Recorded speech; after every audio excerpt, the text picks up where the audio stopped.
Problem number 16. I'll read out the question. Let capital A is having three elements. It is a set having three elements A, B, C. What is the equivalence relation of smallest cardinality on capital A?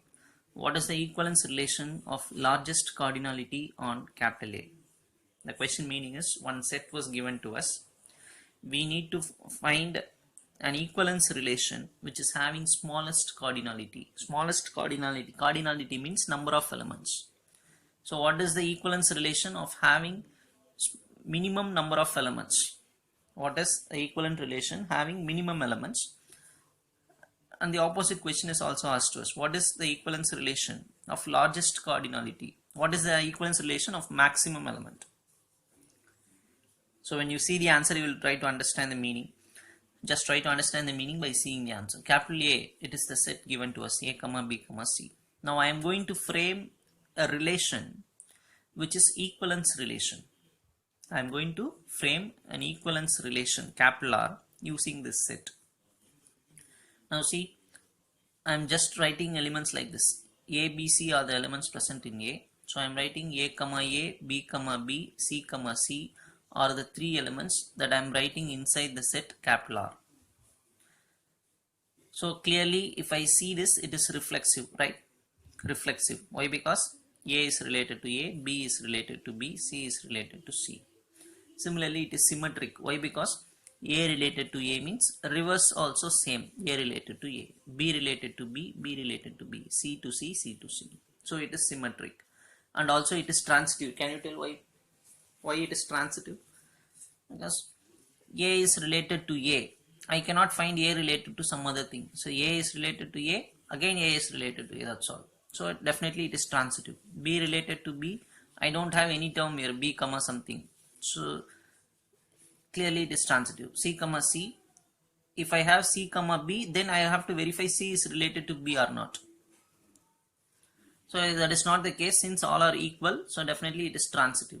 You just don't get confused. Transitive, just go for the definition and then come here. Then you will understand why it is transitive. Since all the three conditions are satisfied, what we will say? R is an equivalence relation. Now this is the minimum number of element. So if I don't take this, suppose if I don't take this, only if I take these two, which condition will fail? Reflexive condition will fail because C is present in the set and C is not related with C. It will come like that. So this is the minimum number of elements that I can take to form equivalence relation. So what I am writing, R is an equivalence relation of smallest cardinality. This is the smallest set which gives us equivalence relation. We cannot form smaller than this. This is the smallest. Try to understand. This is the smallest set which is a relation of equivalence, which is an equivalence relation. Next, what I am going to do, I am going to form another relation. I am going to write another relation. How I am going to write this is using these three elements. First I am writing A, A. Then I should relate A and B, A, B. Then I am going to relate A, C. Then I am going to relate B and A. B related to A, B related to B, B related to C. So B to A, B to B, B to C. C related to A, C related to B, C related to C. C A, C B, C C. So what I am doing, I am just relating each and every element to other. So that all the possible combination I have written here. Right. All the possible ordered pairs I have written. So this is the maximum number of ordered pairs that I can write using this. Now I am going to check whether this is what? Equivalence or not. Now capital R is equal to this. AA, 9 elements were present. Clearly R is an equivalence relation. You are going to check because A, B, B, C, C is present. So it is reflexive.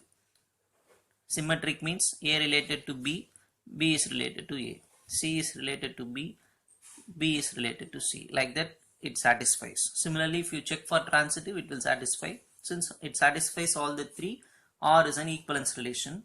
This is the set which is having largest cardinality, maximum number of elements. So this is the maximum largest cardinality equivalence relation. This is the smallest cardinality equivalence relation. That is what in the question it is asked. I hope you will understand. We'll go for the next sum. Problem number 17. First we will read out the question.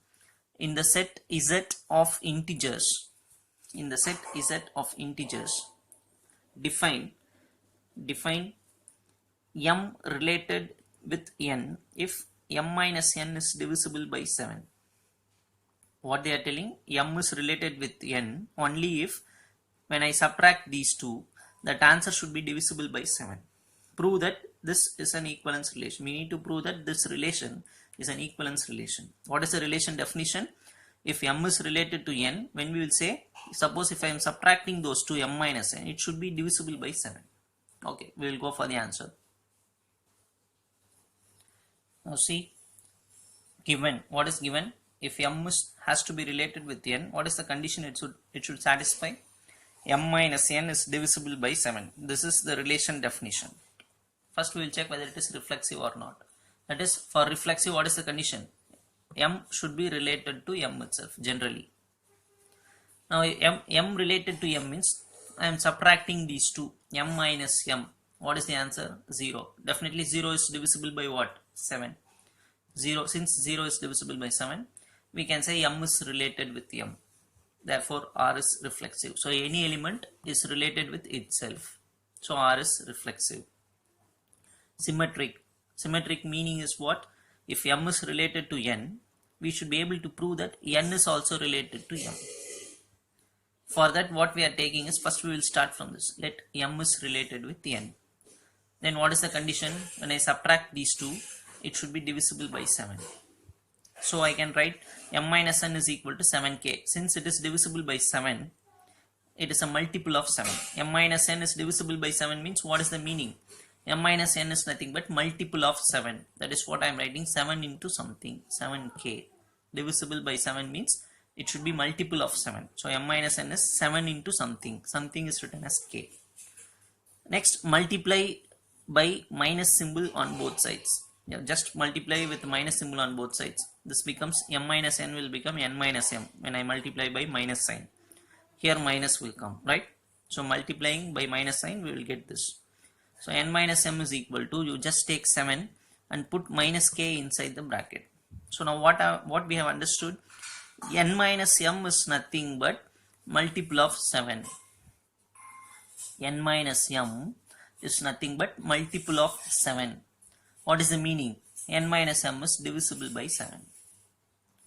Try to understand. N minus m is a multiple of 7 because 7 into something, which means multiple of 7. When a number is multiple of 7, definitely it will divide by 7, right? N minus m is divisible by 7. What is the meaning? Since this subtraction is divisible by 7, I can say n is related with m. Where we started, m related with n. Where we end up, n related to m. So whenever m is related with n, we can able to prove n is also related with m. So hence R is symmetric. Transitive. What we have to prove? M is related to n. Suppose if this n is related with some other element t, then this m should be related with t. M is related with n is related with t, then I can able to prove that m should be related with this t. M related with t is what I have to prove. So I am taking these two first. Let m related with n. What is the meaning? M minus n. If I subtract, the answer is divisible by 7. So m minus n is written as 7 into something. Similarly, n related to t. N is related with t. Implies, meaning is when I subtract, n minus t should be divisible by 7. Implies n minus t is equal to multiple of 7. Now add these two. Minus n plus n will get cancelled. So balance is m minus t. M minus t is equal to 7 is common. Take 7 as common. K plus L. Now what is the meaning? M minus t is a multiple of 7. See, m minus t is equal to 7 into something. So m minus t is divisible by 7. What is the meaning then? Since m minus t is divisible by 7, m is related with t. Since the subtraction is divisible by 7, we will say m is related with t. So we have proved this. M is related with t. So whenever m related to n related to t, m is also related with t. Therefore R is transitive. Since R satisfies all the three, R is an equivalence relation. So we have proved that R is an equivalence relation, right? So try to understand all the problem. Homework will be given. Do it and send it to me, right? Thank you, children.